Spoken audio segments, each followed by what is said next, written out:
The number that built a legend is gone.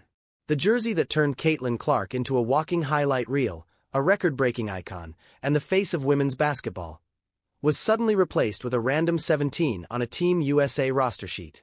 No injury, no suspension, no drama on the court. Just one quiet decision behind closed doors that sent fans into a frenzy. Because for most players, a number is just fabric and ink. For Caitlin Clark, 22 is a brand. It's on the posters, the jerseys, the sold-out arenas, the kids copying her logo-deep threes in driveways across the world. It's the number she wore while rewriting college basketball history and dragging women's hoops into prime time. So when Team USA announced its latest training camp roster and fans saw Clark 17 instead of Clark 22, people didn't shrug. They were confused. They were angry. And a simple question started spreading everywhere.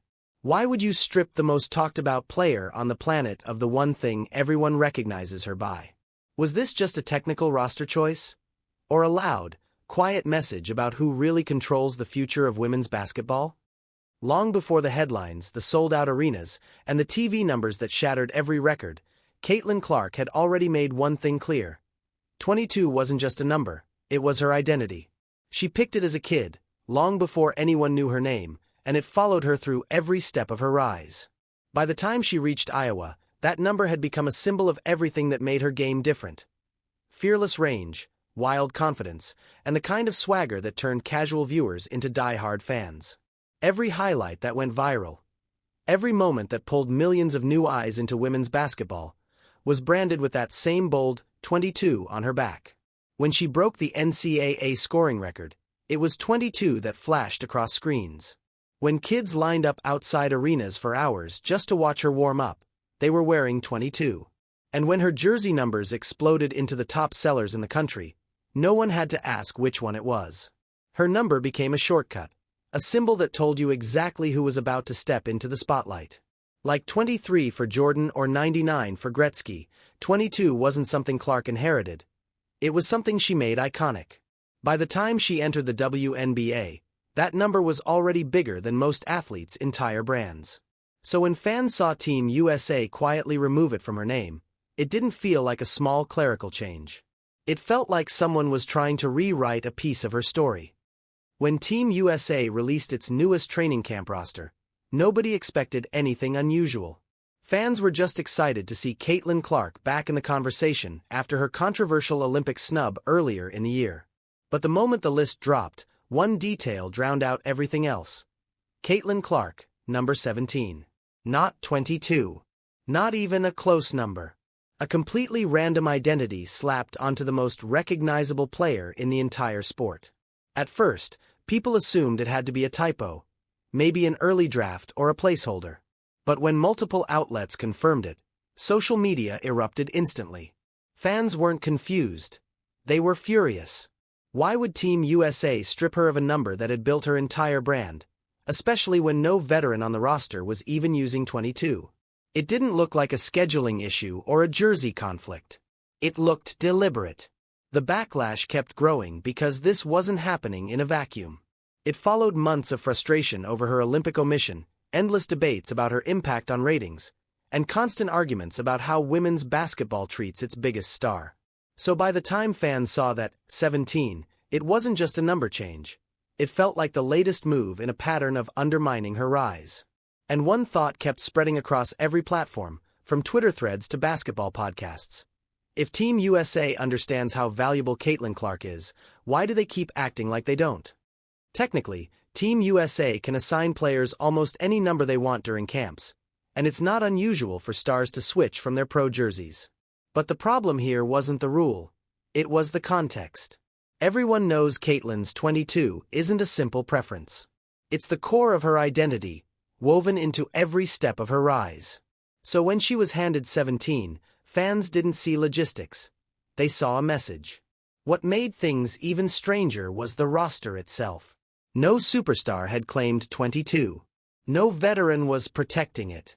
In fact, the slot was completely open, sitting there unused, untouched, and available.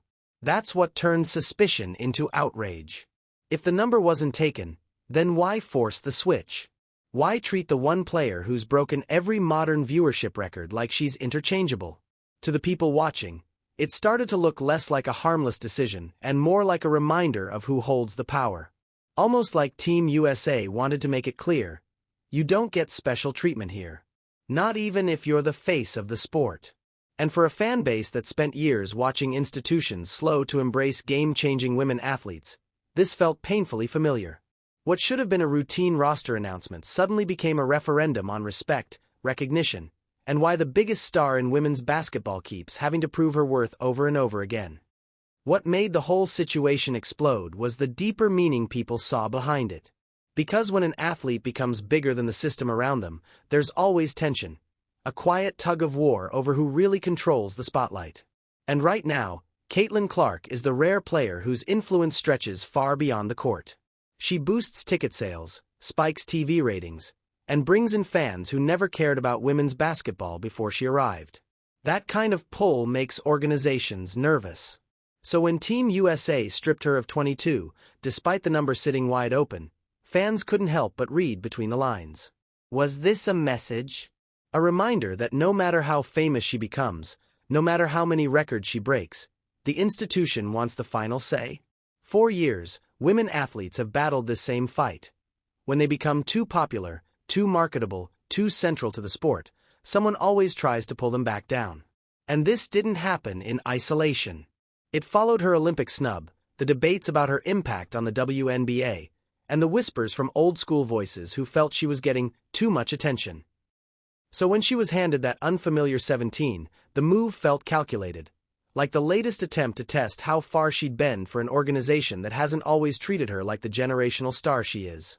To many fans, this wasn't about a jersey at all.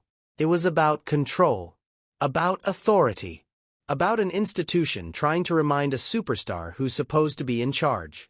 For Caitlin, this situation is bigger than a uniform switch. When your number becomes part of your legacy, losing it feels like losing a piece of who you are. And when that change comes from an organization that has already sidelined you once, it hits even harder. Keeping 22 would have meant staying true to her identity, the one that carried her from viral college phenom to the most talked-about athlete in women's sports. Being forced into 17 made it feel like she was expected to shrink herself to fit into someone else's system. For Team USA, the stakes are even higher than they realize. Caitlin isn't just another talented guard. She's a walking marketing engine, the type of athlete who fills arenas in minutes and turns practice footage into national headlines. When you alienate a star like that, you risk more than roster drama. You risk losing the momentum she brings. You risk fans tuning out. And you risk being seen as an institution out of touch with the future of its own sport. And for women's basketball as a whole, this moment becomes symbolic. Because if the most recognizable player on the planet can still be told to step aside without explanation, what does that say about everyone else fighting for recognition? Fans saw this number change as another reminder that female athletes often have to battle for even basic respect. From pay gaps, to media coverage, to something as small yet meaningful as a number they built their identity around. A jersey might look like a minor detail on paper. But when it belongs to Caitlin Clark, it becomes a statement about how the sport treats its own stars, and how far it still has to go to support them. In the end, this entire situation showed something bigger than a number swap. It revealed just how fragile the balance is between rising stars and the institutions that claim to support them. Caitlin Clark didn't build her legacy through politics or power plays. She built it through talent, grit, and a number that became a symbol of everything she represents. So when fans saw that number disappear from her Team USA jersey, it didn't feel like a simple change. It felt like a challenge. A reminder that even the biggest names in the sport still have to fight for ownership of their identity. And whether people agree with Team USA's decision or not, one thing is impossible to ignore. Moments like this shape the future of women's basketball. They set the tone. They show players what's acceptable and what isn't. And if the most influential athlete of her generation feels disrespected, it forces everyone watching to think about what that says about the system as a whole. But here's the interesting part. The story isn't finished. We still don't know how Caitlin will respond long-term, or how Team USA plans to handle the pressure coming their way. What we do know is that fans are watching closer than ever, and every choice from here on out matters. And if you've been following this drama the way we have, you already know it only gets deeper from here. So if you want to stay ahead of the next twist, stick around. I break down every major update the moment it drops. No pressure at all. Just hit subscribe if you want to be part of the conversation as it unfolds.